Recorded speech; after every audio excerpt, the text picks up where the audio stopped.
Good evening and welcome to Kenya News Update today. I'm your host, and we begin with a historic development in our neighboring country that could reshape the entire Horn of Africa. For the first time in over 3 decades, residents of Somalia's capital, Mogadishu, have cast ballots in a direct election. This isn't for the presidency, not yet. This is the first crucial step in a multi-year plan to restore universal suffrage across the entire nation. The last time Somalia held a one-person, one-vote election was in 1969. Since then, civil war, clan-based power sharing, and the persistent threat of al-Shabaab have made the very idea of a national poll seem like a distant dream. But today, in 6 districts of Mogadishu, that dream took a tangible, if fragile, first step.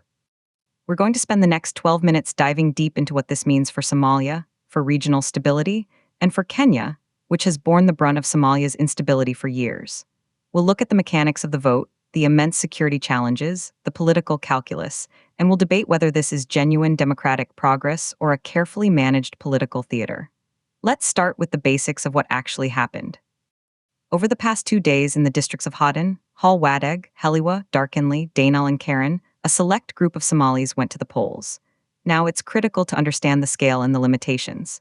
This was not an election for everyone. The franchise was tightly controlled. To be eligible to vote, you needed to be registered in a new biometric system, and you needed to be over 18. But the real filter was proof of property ownership or a recognized university degree. This created an electorate of the urban, the educated, and the propertied. The government's argument is that this was a necessary pilot, a test run for systems, security, and logistics in the most challenging environment possible, the capital itself. Critics, however, see it as an election for the elite by the elite. The numbers tell that story. According to the National Electoral Commission, just over 30,000 people were registered across these 6 districts. That's from a total estimated population in those areas of nearly 1.2 million. So, we're talking about an electorate representing roughly 2.5% of the district's residents. Let's visualize that disparity. Out of a potential pool of hundreds of thousands, only 30,000, or 2.5%, were deemed eligible to participate in this foundational vote. The goal was to elect local councillors, 87 seats across the 6 districts. These councillors will then, in turn, participate in electing members of the national parliament later this year. That parliament will then elect the president. So, this Mogadishu vote is the very first domino in a long chain. The security operation surrounding this vote was unprecedented. Mogadishu is a city where al-Shabaab can still strike with deadly efficiency. Secure the polling stations, the government, with support from African Union Transition Mission in Somalia, or ATMIS, forces, implemented a near-total lockdown. Major roads were closed. Public transport was suspended. The city's usually chaotic traffic was replaced by military checkpoints and convoys. The government reported that it deployed over 10,000 security personnel for this operation. That's a staggering ratio of roughly 1 security officer for every 3 voters. The cost of this security blanket is immense and is largely borne by international partners. But did it work? On the surface, yes. There were no major al-Shabaab attacks on polling day itself. The group had vowed to disrupt the election, calling it a foreign-imposed process. Their silence on the day could be tactical, but it also signals a possible, temporary degradation of their ability to operate in the heart of the capital under such a heavy security posture. However, the days leading up to the vote were not peaceful. Just last week, a complex attack on a hotel near the presidential palace killed at least 5 people. The threat is constant, and the sustainability of deploying 10,000 troops for a local election is highly questionable. This brings us to the core debate: is this a real democratic transition, or is it a performance? Let's hear the perspectives. Proponents, including President Hassan Sheikh Mohammed's government and key international backers like the United States, the European Union, and the United Nations, argue this is the only feasible path forward. They say you cannot leap from 30 years of clan-based, indirect selection to full universal suffrage overnight. The systems aren't there. The trust isn't there. The security isn't there. This phased approach, starting with a limited, manageable electorate in the capital, allows them to test voter registration, ballot distribution, counting, and dispute resolution. If it works here, it can be scaled to other major cities and eventually the whole country. They point to the fact that this is the first direct vote for councillors in Mogadishu since the 1970s. That in itself is historic. The alternative, they argue, is a return to the corrupt, opaque, 4.5 clan power sharing formula that has fueled resentment and dysfunction for years. On the other side, opposition figures, civil society groups, and many ordinary Somalis are deeply skeptical. They see this as a manipulated process designed to keep the current political elite in power. By restricting the vote to property owners and graduates, they argue, the government has effectively disenfranchised the vast majority of Somalis: the young, the displaced, the poor. They question the independence of the Electoral Commission. They worry that the local councillors elected will simply be proxies for powerful figures in the federal government, ensuring a compliant parliament that will re-elect President Mohammed. There are also serious allegations of pre-election manipulation. Several prominent candidates, particularly those seen as critical of the government, reported being disqualified from running on technicalities. Intimidation of journalists covering the process has been documented. So, the question remains, is this building a democracy, or is it building a more sophisticated autocracy? Now, why does this matter so much to Kenya? The connection is direct and profound. Kenya has over 3,000 troops in Somalia as part of ATMIS. We have suffered countless terrorist attacks on our soil, from the Westgate Mall siege to the Garissa University attack, planned and executed by al-Shabaab from their safe havens in Somalia. Kenya hosts one of the largest refugee populations in the world, with nearly 500,000 Somali refugees in the Dadaab and Kakuma camps. Our northeastern counties share a long, porous border with Somalia. Our security and economic stability are inextricably linked to Somalia's.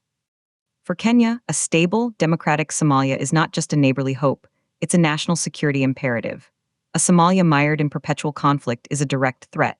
A Somalia that can govern itself, secure its territory, and provide for its citizens is the best long-term defense for Kenya. Therefore, Nairobi is watching these elections with intense interest. The Kenyan government has publicly supported the electoral roadmap, but privately there are concerns. Kenya has invested blood and treasure in Somalia. There is a fear that a flawed, illegitimate political process could lead to a resurgence of violence, undermining all the gains made by Kenyan and other ATMIS forces. There's also the economic angle. A peaceful Somalia opens up trade routes, opportunities for investment, and the potential for the repatriation of refugees, easing the burden on Kenyan resources. So, what are the key metrics for success that Kenya and other observers are looking at? First, voter turnout. Despite the limited electorate, did people actually show up? Preliminary figures suggest a turnout of around 60 to 65% among those registered. That's a respectable figure, indicating that those who were allowed to vote saw value in the process. Second, the acceptance of results. Will the losing candidates and their supporters accept the outcome, or will they cry foul and potentially take to the streets?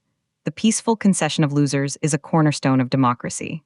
Early signs are mixed, with some candidates already alleging irregularities. Third, and perhaps most importantly, what happens next? This was just phase one. The government's roadmap envisions similar district elections in other federal member states over the next 2 years, culminating in a national one-person, one-vote election for parliament in 2027 or 2028. The credibility of this entire project hinges on whether it expands inclusively.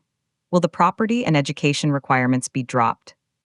Will the biometric registration be rolled out to all adult Somalis, including in rural areas contested by al-Shabaab? The financial and logistical challenges are astronomical. The international community has pledged support, but donor fatigue is real. The cost of the Mogadishu pilot alone is estimated in the tens of millions of dollars. Scaling this to a nation of over 17 million people would require a sustained financial commitment that may not be forthcoming. Let's look at the financial scale of the challenge. Securing just 6 districts for a limited vote required a force of over 10,000 personnel at a cost of millions. Expanding this to secure a national election for millions would be a monumental and currently unfunded undertaking. Furthermore, the political will within Somalia itself is fragile.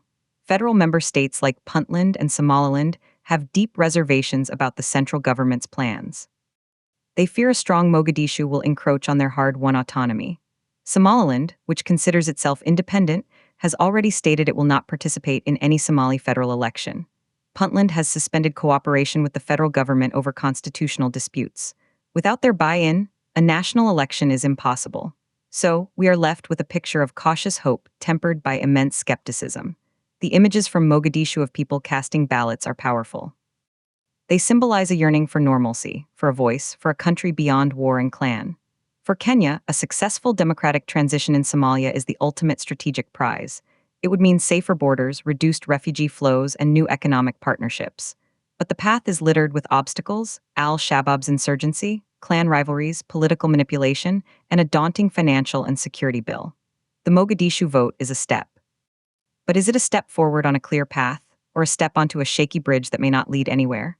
Only the coming months will tell. Will the government use this pilot's success to build a more inclusive system, or will it use it to consolidate power within a narrow elite?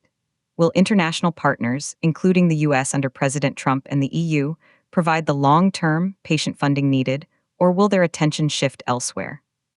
For now, we mark this as a historic day, but history is full of false dawns. Somalia's journey back to democracy has begun, but the road ahead is perhaps the most difficult one any nation could attempt. For Kenya News Update today, the story is just beginning. We will be following every twist and turn. Subscribe to Kenya News Update today for continuing coverage of this and all the stories that matter to you and our region. Thank you for watching.